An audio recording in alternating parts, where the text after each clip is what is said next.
लीजिएगा अगला क्वेश्चन क्या है। उस चतुर्भुज का क्षेत्रफल ज्ञात कीजिए जिसका शीर्ष दे रखा हमारे पास 1 2 6 2 5 3 3 7 है।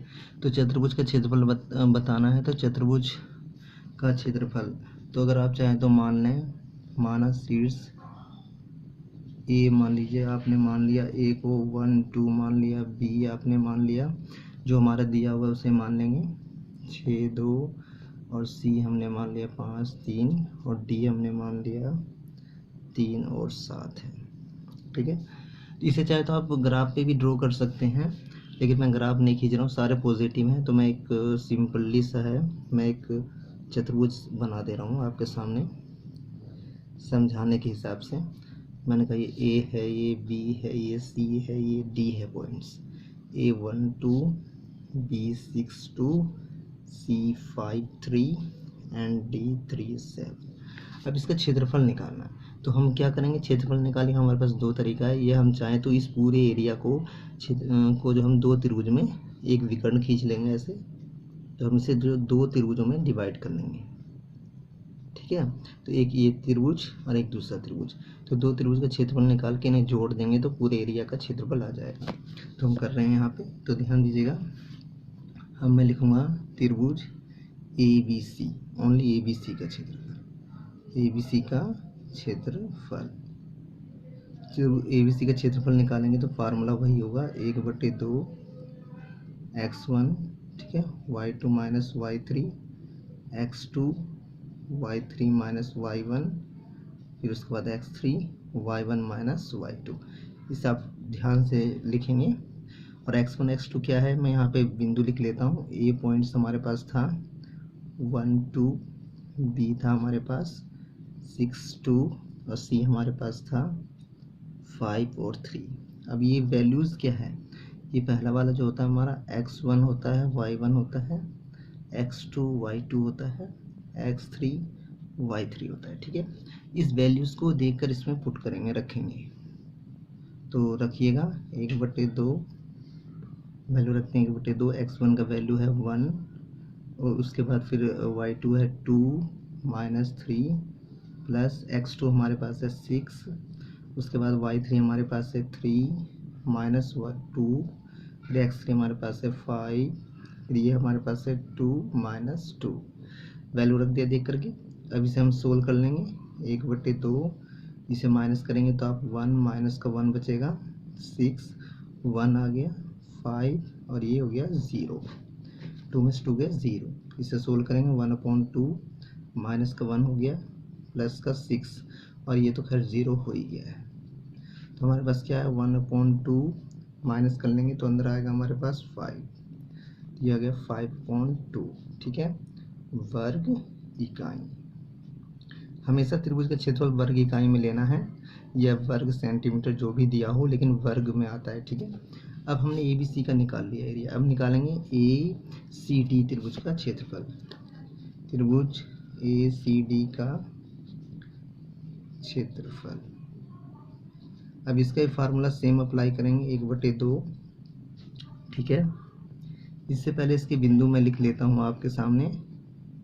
हमारे पास ए बिंदु क्या है आप देख लेंगे 1 2, और सी बिंदु क्या है हमारे पास है 5 3, और डी बिंदु क्या है 3 और 7। फार्मूला वही है x1 y2 minus y3, x2 y3 minus y1, उसके बाद x3 y1 माइनस y2। ठीक है, तो इसमें वैल्यू पुट करेंगे 1/2, वैल्यू पुट करेंगे 1/2 1 3 माइनस 7 प्लस 5 7 माइनस 2 3 2 माइनस 3। मैंने वैल्यू पुट कर दिया सारे। अब इसे सोल्व कर लेंगे। 1/2 1, ये हो जाएगा आपका माइनस का 4 प्लस 5, और ये बचेगा आपका कितना 5 ही बचेगा अंदर, 3, ये माइनस का 1 होगा। ठीक है, इस तरह से आप इन्हें सोल्व करते रहेंगे। तो माइनस का 4, 5 पंजे 25, माइनस का 3। अभी जुड़ के क्या आता है हमारा 1/2 माइनस 7 और 25, ये दोनों आपस में जुड़ गए हैं 25। अब इसे आपस में घटाएंगे तो 1/2 अंदर आएगा आपका प्लस का 18। प्लस का 18, 2 से काट लेंगे तो आएगा 9 वर्ग इकाई। ठीक है, यहाँ तक आगे समझ में आ गया होगा आपको। अब हमें बताना था कि चतुर्भुज ABCD का क्षेत्रफल। तो इसमें क्या होगा, त्रिभुज ABC का क्षेत्रफल प्लस त्रिभुज ACD का क्षेत्रफल। अब इन्हें जोड़ देंगे आपस में, तो एक का था 5/2 या 9/1, ऐसे हम ले लेंगे 2, तो हमारा जगह 5 + 18 जोड़ के आ गया 23/2 वर्ग इकाई। यह है 23। ठीक है, 23/2 वर्ग इकाई, 23/2 वर्ग इकाई, ये हमारा आंसर। क्लियर है। क्वेश्चन नंबर नेक्स्ट देखिए 6।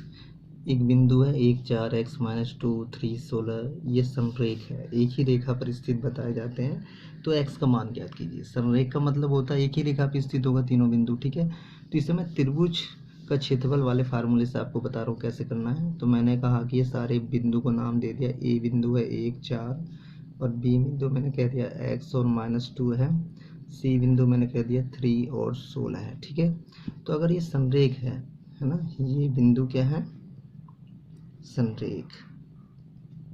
अगर ये संरेख है तो हम यूँ कह सकते हैं, तो त्रिभुज अगर ABC का जो क्षेत्रफल आएगा, ठीक है, क्षेत्रफल वो हमें 0 के बराबर लेके चलना होगा। ठीक है, अगर ये संरेख है तो त्रिभुज क्षेत्रफल क्या 0 के बराबर लेके चलना होगा। तो सही है, तो शुरू करते हैं। त्रिभुज का क्षेत्रफल का ही फार्मूला अप्लाई कर लेंगे। त्रिभुज ABC का क्षेत्रफल बराबर 1/2। यहाँ पे संरेख है तो 1/2 लगाने की आवश्यकता नहीं है, इसे आप हटा दीजिए। x1 y2 - y3 x2 y3 - y1 x3 y1 - y2। ठीक है, अब इसमें वैल्यू पुट कर देंगे। x1 x2 क्या है इसे मैं बता दूं आपको, ये है x1 y1 x2 y2 x3 y3। ठीक है, अब वैल्यू इसमें रखना आसान होगा, और ये जो त्रिभुज का क्षेत्रफल 0 है इसे बराबर में 0 लेके चलेंगे। ठीक है, क्योंकि हमें x का वैल्यू निकालना है। तो इसके अंदर वैल्यू पुट करेंगे तो हमारा क्या है, x1 का वैल्यू क्या है 1 -2 -16। आप देखते रहेंगे इसके अंदर वैल्यू x2 हमारा x है, और ये हो जाएगा 16 - 4। फिर उसके बाद यहाँ पे देखिएगा x3 माइनस का है तो सूत्र में प्लस है, तो प्लस माइनस माइनस कर लिया मैंने, 4 और +2 हो गया। ठीक है, 2 क्यों हुआ, क्योंकि y2 का वैल्यू जो है वो माइनस में है, तो माइनस माइनस प्लस का 2 हो गया। अब आप इन्हें सोल्व कर लीजिएगा, तो सोल्व कर लेते हैं। तो ये हो गया आपका 18, और ये आ गया आपका 16 में 4 के घटा लेंगे 12, तो 12 की गुना करेंगे x में तो 12x हो जाएगा। इधर देखिए क्या बचेगा हमारा, 4 2 6 6 3 18 हो गया। ठीक है, समझ में आ रहा होगा आपको। यहाँ घटा लिया 12 की गुना x में करा 12x, और यह जुड़ गया आपस में 18, माइनस का ही रहेगा तो 0, 18 18 36 हो गए माइनस का, प्लस 12x। ये यूँ कह दीजिए आप कि 12x बराबर, ये 36 को उधर भेज दीजिए, पक्षांतर कर दीजिए, तो x बराबर 36/12, 12 तिया 36। तो हमारा x का वैल्यू क्या आ गया, 3 आ गया। x का वैल्यू क्या आ गया, 3। हमसे यही पूछा था, यही हमारा आंसर हो गया। तो क्लियर है, आपको समझ में आ गया कि इस तरह से ये सारे क्वेश्चन हमें करने हैं। एक और क्वेश्चन देखते हैं, इसे भी देख लेते हैं।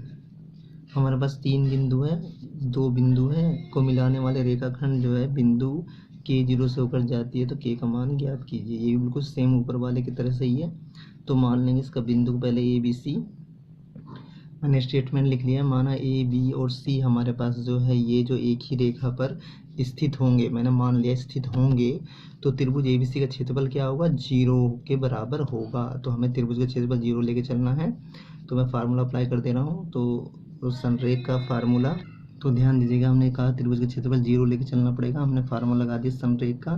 तो इसे 0 लेके चलेंगे, ठीक है। x1 y2 minus y3 plus x2 y3 minus y1 plus x3 y1 minus y2, इसमें वैल्यू पुट कर लेंगे, आंसर आ जाएगा आपका। अब ये x1 x2 x3 कहाँ वैल्यू है इसका बता देते हैं। ये है x1 y1 है, ये x2 है, ये y2 है, ये x3 है, ये y3 है, ठीक है। अब यहाँ से वैल्यू आप इसमें देख करके रखिएगा, तो 0 ऐसे रहेगा। x1 का वैल्यू हमारे पास क्या है 3 है, और y2 का हमारे पास वैल्यू है 7 माइनस 0 प्लस 7, y3 हमारे पास है 0 और y1 है 4, और x3 हमारे पास है k, और y1 हमारे पास है 4 और y2 हमारे पास है 7। अब इन्हें सोल्व करेंगे हम इसे आराम से, तो 0 ऐसे रहेगा, 7 या 21 हो गया ये, और ये देखिएगा प्लस माइनस माइनस 7 चौक 28 कर लीजिए इसे, और ये इसमें से आपस में घटाइएगा तो 3 आएगा, माइनस का 3। तो चलो मैं इसे लिख के दिखा दे रहा हूँ, माइनस का 3, तो 0 ऐसे रह गया। इसे घटाएंगे आप तो माइनस का 7 आएगा, इसे आपस में गुना करेंगे तो 3k आएगा, ठीक है। या आप इसे आप यूँ भी कह सकते हैं, 3k को इधर ले जाइएगा, प्लस का 3k हो गया इक्वल टू माइनस का 7, पक्षांतर कर दिया 3k को। अब k का वैल्यू आ गया हमारे पास माइनस का 7/3 आंसर। क्लियर, समझ में आ गया। जब भी कोई इस तरह का क्वेश्चन आए तो और वो कहे कि एक रेखा से होकर जाती है तो k का मान ज्ञात कीजिए, तो आपको संरेख का ही फार्मूला अप्लाई करना है, संरेख का, ठीक है। तो उसमें क्या होता है, त्रिभुज का क्षेत्रफल यानी कि जो है वो 0 के इक्वल आ जाता है। तो इसमें हम 0 ही साथ में लेके चलेंगे इक्वल में, ताकि हमें उस वेरिएबल का मान ज्ञात कर सकें, चाहे k हो या x हो या m हो या n हो, कुछ भी हो सकता है, ठीक है। तो क्लियर है, समझ में आ गया होगा आपको अच्छी तरह से।